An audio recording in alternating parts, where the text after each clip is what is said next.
नमस्कार दोस्तों, ज्ञान को सेंटर ऑफ लर्निंग में आपका स्वागत है। हम 29-30 मार्च के करंट अफेयर्स लेके आए हैं आज। एक्चुअल में हम उन दिनों कवर नहीं कर पाए थे क्योंकि हिमाचल में कुछ वेस्टर्न डिस्टर्बेंस की वजह से आंधी तूफान तो और हमारी इलेक्ट्रिसिटीज़ वगैरह बंद हो गई थी। तो आज हम उन्हें कवर करेंगे। पहला है south east Africa mountain archaeology. ये एक स्टडी हुई है इस पे। तो इसके बारे में क्या कहते हैं? तो ये बेसिकली साउदर्न अफ्रीका में हुई है स्टडी, जहाँ पे अनअर्थड वेल्थ को फाइंड किया गया है। इसे कहा गया है south east Africa mountain archaeology, साइमा। साइमा क्या है? ये एक newly recognised mountainous ecoregion है, मतलब पहाड़ी इलाका है, न्यूली रिकॉग्नाइज्ड। कहाँ पे स्थित है ये नॉर्थ ऑफ मोजाम्बिक में स्थित है। वहाँ से शुरू होके जाता है माउंट मुलांजे मालावी तक, जो कि साउथ अफ्रीका में है। साउथ अफ्रीका का सेकंड हाईएस्ट माउंटेन पीक है माउंट मुलांजे। ठीक, बाकी और ब्रीफली डिस्क्राइब इसकी लोकेशन है, जो कि more than 1000 metre above sea है। लार्जेस्ट माउंट माबू जो है, स्मॉलेस्ट माउंट लिको जो है, इसके बीच में आता है। ये सब यहाँ पे हायर एनुअल रेनफॉल पाई जाती है और ह्यूमिडिटी है। ठीक, ह्यूमिडिटी होती है यहाँ पे ड्राई सीजन्स में बेसिकली। नेक्स्ट बात करते हैं solar heliospheric observatory, SHO, solar heliospheric observatory. ये है क्या? तो ये सिटीजन साइंटिस्ट ने स्पॉट किया है बेसिकली एक कॉमेट को एक इमेज के थ्रू, जो कि सोलर हेलियोस्फेरिक ऑब्जर्वेटरी स्पेसक्राफ्ट के द्वारा ली गई है। SHO है क्या? ये एक प्रोजेक्ट है जो कि यूरोपियन स्पेस एजेंसी और नासा जो है उनके बीच में कोलैबोरेट करके शुरू किया गया था। इसे लॉन्च किया गया था दिसंबर 1995 में सूर्य की स्टडी के लिए। ठीक, ये जो प्रोजेक्ट है ये स्थित था लैग्रेंजियन 1 पॉइंट में, जो कि लगभग 1.5 मिलियन किलोमीटर दूर है सूर्य और अर्थ से, मतलब सूर्य और अर्थ के बीच में। ठीक, सूर्य से 1.5 किलोमीटर दूर है। इस मिशन को कहा गया था कि ये 1998 तक ही चलेगा, पर उसके बाद भी चलता रहा क्योंकि वहाँ पे जाकर तो बंद कर नहीं सकते थे। पर यह है कि ये सबसे ज़्यादा लंबा रहने वाला सन वाचिंग सैटेलाइट है आज तक की इतिहास में। नेक्स्ट है पोलर वोर्टेक्स। पोलर वोर्टेक्स क्या होता है? तो पोलर वोर्टेक्स सर्कलिंग जो है वो आर्कटिक एरिया में देखी जाती है बेसिकली, जब स्वेलिंग इन रॉन्ग डायरेक्शन होता है। ठीक, ये एक लार्ज एरिया है लो प्रेशर का। ठीक, और कोल्ड सराउंडिंग कोल्ड एयर, जो कि पूरी तरह से पोल्स को घेर के रखती है। समर में ये वीक हो जाता है, विंटर में ये स्ट्रेंथन हो जाता है। वोर्टेक्स का मतलब होता है counter clockwise flow of air. तो यहाँ पे वही होता है, एयर उल्टी डायरेक्शन में चलने लग पड़ती है। ठीक, जो यूरोपियन पोर्शन है और एशियन पोर्शन है, ये जो ठंड रियलाइज करते हैं ये इसी की वजह से करते हैं। पोलर वोर्टेक्स जो ये एक्सटेंड करता है ट्रोपोपोज तक। ट्रोपोपोज है स्ट्रेटोस्फेयर और ट्रोपोस्फेयर के बीच की जो डिवाइडिंग लाइन है। ठीक, नेक्स्ट बात करते हैं order of Druk Gyalpo. Order of Druk Gyalpo Bhutan का हाईएस्ट सिविलियन अवार्ड। ये वही अवार्ड जो रिसेंटली नरेंद्र मोदी जी को मिला था जब वो अपने भूटान के दौरे में गए थे। तो इसके बारे में क्या है? ठीक, तो ये रिसेंटली नरेंद्र मोदी को मिला था जब वो 2 दिन की विजिट में गए थे वहाँ पे। ये हाईएस्ट अवार्ड है, सिविलियन अवार्ड है भूटान का। इंडिया और भूटान ने इसके अलावा कई सारे MOU, memorandum of union sign किए थे और एग्रीमेंट्स साइन किए recently, energy, trade, digital connectivity, space, agriculture जैसे फील्ड्स में। और basically establishment of rail link यहाँ से भूटान ट्रेन के जाने के लिए। तो उसके तहत फिर ये अवार्ड से मोदी जी को नवाजा गया। अगला है मुस्क बुदिजी rise, role of temperature and altitude. मुस्क बुदिजी राइज क्या है? तो साइंटिस्ट ने रिसेंटली रिपोर्ट जमा की थी जिसमें उन्होंने बताया कि मुस्क बुदिजी राइज में जो स्मेल है, जो एरोमा है, जो खुशबू है, वो क्यों आती है। होता क्या है ये एक छोटा दाने वाला होता है, बोल्ड एरोमेटिक राइस से खुशबूदार होता है, जो कि ज़्यादातर पाया जाता है कश्मीरी वैली में। हो सकता है ये कश्मीर का GI टैग भी हो, पेपर में उस टर्म्स में भी आ जाए, तो आपको पेपर में ये कई सारे डायमेंशन में पूछा जा सकता है। और GI टैग भी हो नहीं, ये कश्मीर का GI टैग प्रोडक्ट है, तो पेपर में आपको दोनों डायरेक्शन से आ सकता है। ये उगता है सगम, पंजगाम, सोआबशाली डिस्ट्रिक्ट, अनंतनाग जो है उसके इन इलाकों में ये उगाया जाता है। ठीक, इसको यूज़ करते हैं स्पेशल ओकेजन्स में, जैसे मैरिज या फेस्टिवल्स में। ठीक, इसे जीआई टैग का दर्जा भी मिला है। और ये जो एरोमेटिक कंपाउंड है, ये बेसिकली किस वजह से होता है? एसिटिल 1 पायरोलिन की वजह से, 2AP। इंपॉर्टेंट पर्सपेक्टिव है, क्यों होता है ये वाला पॉइंट याद कर लेना, एक आधा नंबर पेपर में बन जाएगा। अगली बात करते हैं गुलाल गोटा की। ये एक ट्रेडिशनल होली सेलिब्रेटिंग तरीका है, ट्रेडिशनल तरीका है, राजस्थान में फॉलो किया जाता था होली का त्यौहार मनाने के लिए। तो जयपुर में क्या है, इसको फॉलो ज़्यादा किया जाता है। इसमें होता क्या है, इसमें ये लगभग प्रथा जो है 400 साल से चली आ रही है। छोटे छोटे बॉल बनाए जाते हैं इसमें, रंग के, पानी भर के या कुछ भी करके, जिनका लगभग 20 ग्राम के करीब वेट रहता है। फिर उनको उस पर फेंका जाता है। ठीक, लैक रेजिन के तौर पे किया जाता है, जो कि एक इंसेक्ट के यील्ड से निकलता है। ठीक, नेक्स्ट बात करते हैं स्टार्ट 2024 प्रोग्राम। स्टार्ट 2024 प्रोग्राम है क्या? तो स्टार्ट का फुल फॉर्म देख लो, space science and technology awareness training, START, start. ये प्रोग्राम शुरू होगा अप्रैल मई में इसरो के द्वारा। ये अपने पूरी एफर्ट्स देगा किस चीज़ के लिए? भारतीय स्टूडेंट्स के लिए को प्रोफेशनल बनने के लिए स्पेस साइंस टेक्नोलॉजी में। ठीक, तो ये एक इनिशिएटिव है इसरो का। और यहाँ पे online introductory level awareness programme organise किया जाएगा, बच्चों को बताने के लिए कि भैया इस फील्ड में भी तुम्हारे लिए जगह है, जैसे एस्ट्रोफिजिक्स, हेलियोफिजिक्स, इंस्ट्रूमेंटेशन, एरोनॉमी और सन अर्थ इंटरेक्शन। इंपॉर्टेंट पर्सपेक्टिव है इस टॉपिक का। अगला MNREGS, जो नरेगा स्कीम है, उसके वेजेस रिवाइज किए गए, बढ़ाए गए। तो खुशखबरी भी है कई राज्यों के लिए, क्योंकि 8 से 10% तक की इसमें इंक्रीज देखी गई है अब। तो रूरल मिनिस्ट्री ने इसको कहा है कि देखो भैया बढ़ा देते हैं।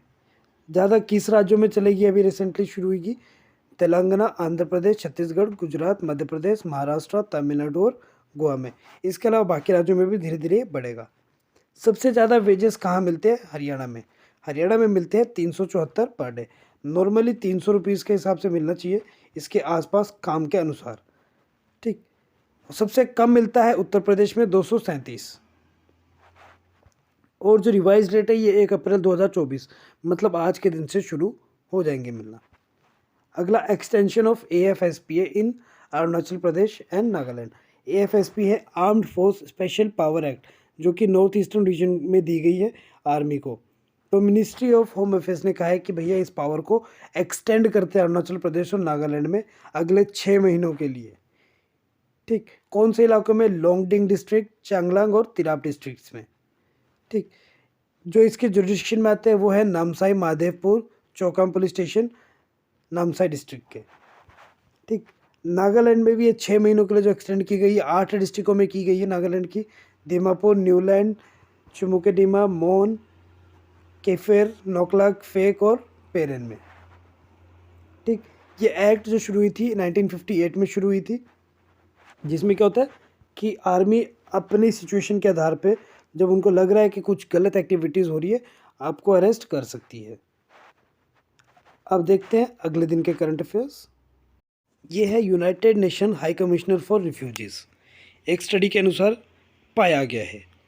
तो स्टडी में क्या है कि 4500 से भी ज़्यादा रोहिंग्या रिफ्यूजी जो हैं वो बे ऑफ बंगाल और अंडमान सी के आसपास के जो आइलैंड्स है, जो देश हैं, वहाँ पे रह रहे हैं। ये UNHC जो है रिफ्यूजीज़ वाला, ये प्रोटेक्ट करता है बेसिकली रिफ्यूजीज़ को वर्ल्ड वाइड, देश विश्व भर में। इसका हेडक्वार्टर है जेनेवा, स्विट्ज़रलैंड में। ये इस्टेब्लिश किया गया था general assembly of United nation in 1950। Establishment याद रख लेना इसकी, 1950 है, सेकेंड वर्ल्ड वार के बाद। क्योंकि सेकेंड वर्ल्ड वार में कई लोगों ने अपने घर खोए थे और रिफ्यूजीज़ वहीं से ज़्यादातर उत्पन्न हुए थे। इसे 2 बार नोबेल पीस प्राइज़ भी मिल चुका है, 1954 और 1981 में। इसे स्टार्ट किया था नैनसन रिफ्यूजी अवार्ड 1954 के द्वारा, मतलब वो अवार्ड भी इसको एक बार मिला है। रोहिंग्यास की बात करेंगे तो रोहिंग्यास कौन होते हैं? ये एक मुस्लिम माइनॉरिटी एथनिक ग्रुप है, जिनकी रूट्स जो है वो है अराकन किंगडम म्यांमार से, मतलब वहाँ से वो बिलोंग करते हैं बेसिकली। ठीक, तो ये ना इंडिया के है ना बांग्लादेश के, आप आसान से कह सकते हो इस आधार पे। म्यांमार ने क्या किया है, म्यांमार ने इन्हें रिफ्यूज़ कर दिया कि भैया ये हमारे नागरिक नहीं है 1982 में ही। तो अब ये बेचारे कहाँ जाएंगे, म्यांमार वाले मना करते हैं। ठीक, अगला है कलाम 250 इसरो।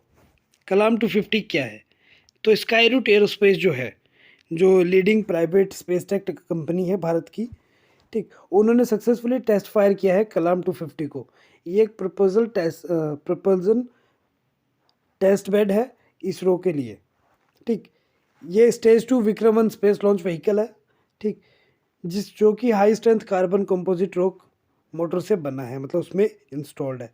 ठीक, सॉलिड फ्यूल को इस्तेमाल करेगा ये, जिसमें high performance ethylene propylene diene terpolymer use किए जाएंगे और थर्मल प्रोटेक्शन सिस्टम भी लगाया गया है। नेक्स्ट बात करते हैं Indian employment report. India employment report 2024 ILO के द्वारा, इंटरनेशनल लेबर ऑर्गेनाइजेशन के द्वारा। तो इसमें एक डाटा उन्होंने डाटा जमा किया है, मतलब रिपोर्ट दी है। तो इसमें कहा गया कि भारत के जो युवा हैं, लगभग 83% जो युवा हैं वो अनएम्प्लॉयड हैं एट प्रेजेंट, या छोटे मोटे काम कर रहे हैं। ठीक, हायर एजुकेशन या सेकेंड एजुकेशन के बाद टोटल एम्प्लॉयमेंट जो है वो डबल है इसके मुकाबले। 2000 में 35 था, 35.2, और 2022 में 65.7 हो चुका है, लगभग डबल ही है। ठीक, और ये जो राइज देखा गया है ये बेसिकली कई सारे रीजन है उस वजह से देखा गया है।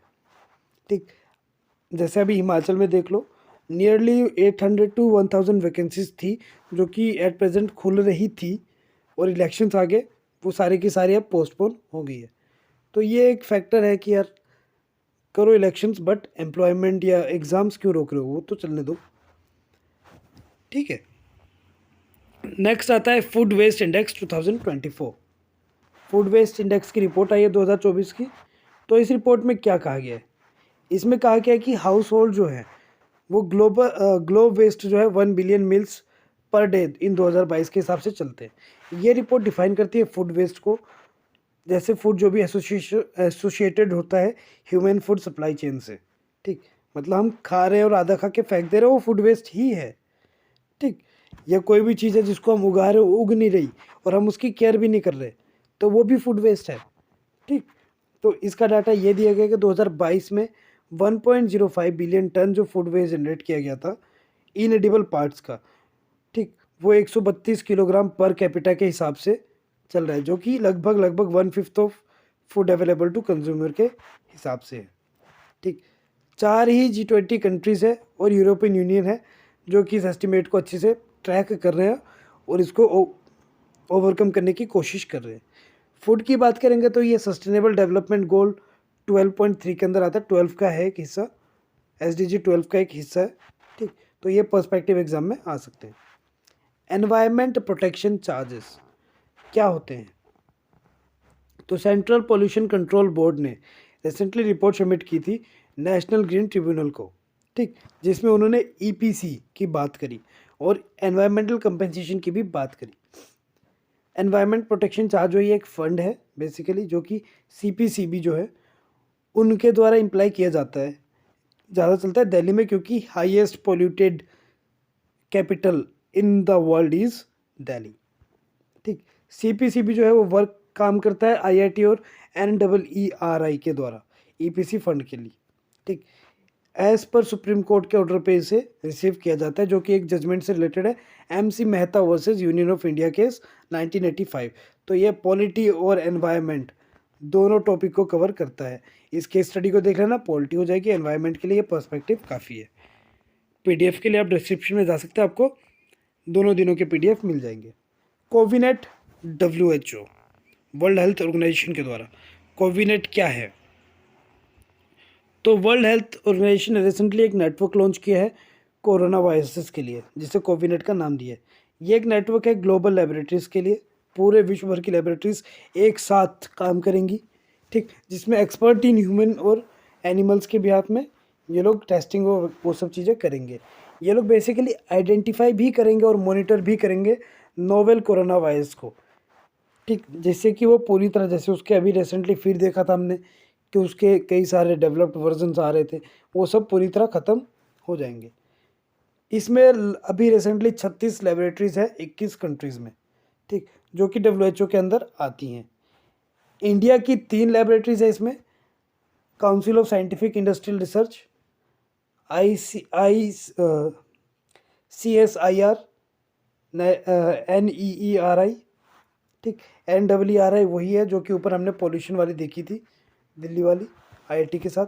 दूसरी ICMR बायोलॉजी, तीसरी ICMR बायोलॉजी पुणे, और transitional health and science technology institute, ये तीनों भारत की लेबोरेटरीज है जो इस 36 में काउंट होती है। ठीक, अगला इंडिया TB रिपोर्ट 2024, ट्यूबरक्लोसिस की रिपोर्ट इंडिया की क्या कहती है। हेल्थ मिनिस्ट्री के द्वारा रिलीज़ की गई थी हाल ही में वेडनेसडे को। तो इसमें कहा गया है कि पूरे विश्व भर में भारत अपना योगदान देता है 27% TB में, जो कि पिछले साल से 1% कम है। भाई गिरावट देखी गई, खुश हो जाओ, देश में कुछ तो कम हो रहा है। ठीक, एक्चुअल केसेस के हिसाब से ये गैप काउंट किया गया है। ठीक, कुछ मिसिंग केसेस भी हैं, कुछ लोगों को पहले TB है पर वो लोग बताते नहीं है, छुपा के रखते हैं। ठीक, उनको इग्नोर मारो, पर जो एक्चुअल केसेस जो कि काउंट किए गए उनके हिसाब से गिरावट देखी गई है। ठीक, पर मिसिंग केसेस में कहा गया है कि 2.3 लाख मिसिंग केसेस हैं 2023 में।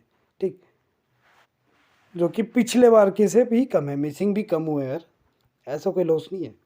ठीक, अगला GYPS वल्चर्स की बात करेंगे तो मोयार वैली में सबसे बड़ी नेस्टिंग कॉलोनी है जो कि GYPS वल्चर, जो कि एंडेंजर्ड स्पेसी है, ये वहाँ पे पाए जाते हैं। मोयार वैली या मयार वैली ये लगभग 85 किलोमीटर स्ट्रेच्ड वैली है मधुमलाई टाइगर रिजर्व में, जो कि तमिलनाडु में है। ठीक, नीलगिरी बायोस्फीयर रिजर्व के अंतर्गत। ये एक प्रकार के वल्चर होते हैं जो कि वाइट कलर के पाए जाते हैं, बेसिकली ऊपर नीचे से, जिन्हें वाइट बेंगलिनिसिस कहते हैं। दूसरा इंडियन वल्चर भी होते हैं यहाँ पे, G इंडिकस। फिर बिल्ड वल्चर्स होते हैं, G टेन्यूरोस्ट्रीस। ठीक, इनकी ग्रोथ के लिए 1990s में शुरू किया गया था एक अभियान कि भैया इनको बढ़ाते हैं, तो ये इस बायोस्फीयर रिजर्व को काउंट किया गया था। IUCN के क्रिटिकली इंडेंजर्ड लिस्ट में आते हैं ये।